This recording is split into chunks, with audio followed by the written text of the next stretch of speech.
It's your boy Soldier Boy. I want to congratulate Antonio Bryce and Cannon White on passing 50,000 in sales for their comic book series brand Indigo. You already know what it is, man. Indigo Go that's lit. Bow. What's going on, everybody? It's Antonio from Ikari Press. We're on the Indiegogo, $64,624. Santana, baby. Triple cover package, of course, still ongoing. If you want it, head on over to Indiegogo or just type in IkariPress.com. It'll take you right there. The link, of course, is in the description. All right, so I just got through watching this clip from Vlad TV. And this is Malik Yoba. Malik Yoba was on Empire, but before that, he was in. He was a detective on the Fox show New York Undercover back in the '90s. They are bringing New York Undercover back this fall with some of the original cast members, but obviously Malik is going to be a centerpiece of that because he's playing his character again, and so he's doing some press. And so he sat down with DJ Vlad, and Vlad he gonna ask those spicy questions. So he started asking Malik about the Jussie Smollett situation, not the new Jussie Smollett situation, not the fake to hate crime situation.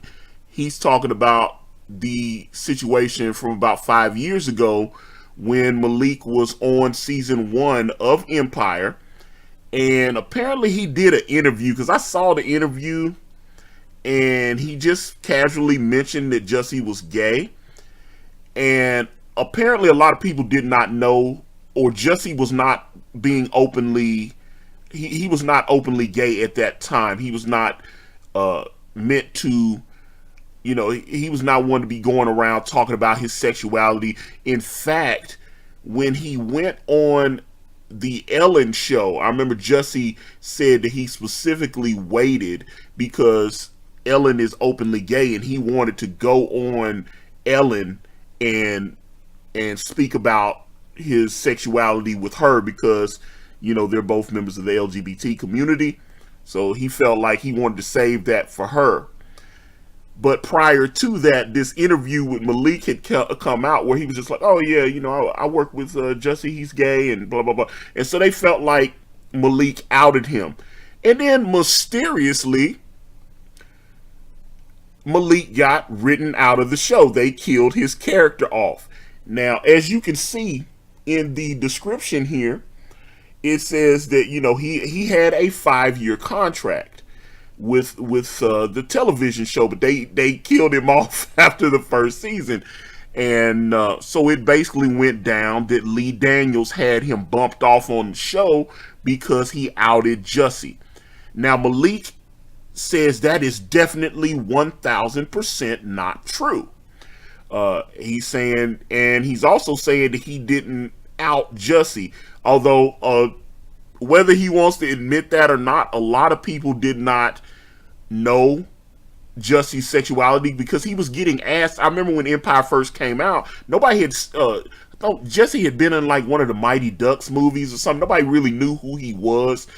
They know his sister. His sister had been on the Bill Cosby show, and then she had been, what was it, Cosby, I think it was called, and then she was also on True Blood, and yeah, and she had been in Eve's Bayou also. So yeah, they knew Jussie's sister. They didn't really know Jussie.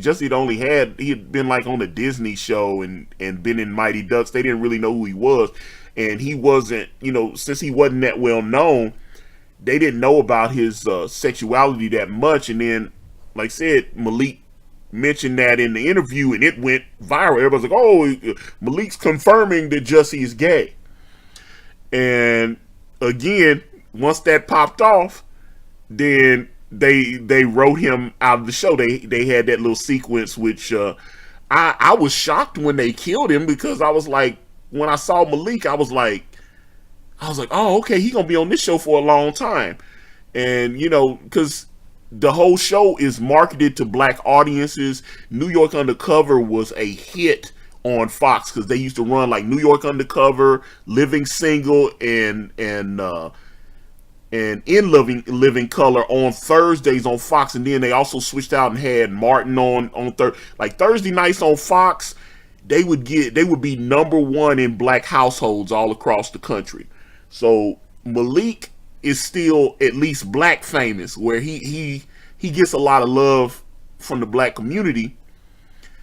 And that's why they wanted him to be on Empire. When I saw Terrence Howard, I was like, oh man, they got all the hitters. They got Taraji P. Henson on there. You know, Taraji's been in a lot of movies, and she got a nice fan base.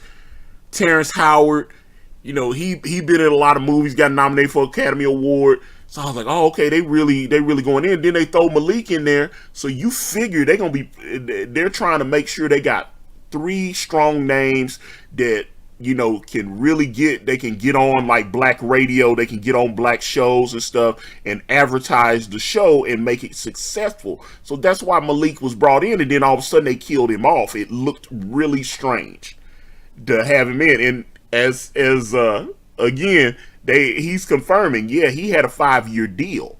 They had him with a 5-year deal, and then he did that interview and just mentioned Jussie, and I don't think he was trying to out Jussie, but it went viral. People were talking about it. It was on news shows like Access Hollywood and stuff. They were talking about the fact that, oh, Malik accidentally put it out there that Jussie was gay, and then they killed Malik off. But he says that he didn't, and he seemed to get a little annoyed with Vlad, because Vlad asked him the question, and he as you can see on the look on his face, he's not really that happy, because this is when Vlad's asking him, he's asking the question, he kind of like he was like, look, I dealt with that like 5 years ago, I don't want to keep talking about it. And then Vlad just like, okay, and he's like, well, it's out there, so I wanted to talk about it. And he was like, look, you asked me to come on here, you've been asking me to come on your channel for a while. And then he said, you're not really mainstream, but you want to be. So it just started getting a little testy. Let me actually go down, because first of all, people, if you're marketing to an urban audience, there's really only a couple of places that you can go. Let me break this down for people that are watching this that don't understand the way social media works and marketing. Like if you're in the film television business, and say you're in a quote unquote hood movie, a movie that is marketed towards urban black audience or whatever, you're gonna do a couple of shows. You're gonna go on. They're gonna try to get you on the Breakfast Club. They'll try to see if Vlad will talk to you. They'll try to get you on Sway in the Morning. You know what I'm saying? They'll try to get you on Hot 97. Because those are the places that they will go and try to market you towards, Vlad's got a huge black audience. That's why he has a lot of rappers and stuff on. And so he's sitting there going, you're not really mainstream. Look at how many subscribers he got. 3.1 million people. Vlad makes millions of dollars, and the thing is you going through the comments. I love looking at the comments. Malik gave Vlad the interview as a favor and got pissed that Vlad tried to turn it into an ambush journalism and gets checked at the end. And I was like, there's a bunch of comments like that, because as you can see, like I said, look on that man's face. He was like, dude, I already told you I don't want to talk about it. And then Vlad followed back up on him. I thought that was interesting. I'm going to watch he's got a couple more clips with Malik on, and I'm very much looking forward to seeing New York Undercover when it returns this fall on ABC. Get in the comment box. Let me know what you guys think. So with that being said, I'm going to wrap this video up, and if you guys want to reach out to me, I'm on Facebook, Instagram, Twitter, and right here on this YouTube channel. Everywhere is at Ikari Press, and if you type in IkariPress.com, it will take you directly to my Indiegogo campaign for my comic book series brand with the phenomenal Kanan White. We're on Teespring, we're on Amazon.com. The links to those are in the description. Thank you guys so much for watching. Like and subscribe. I'm out.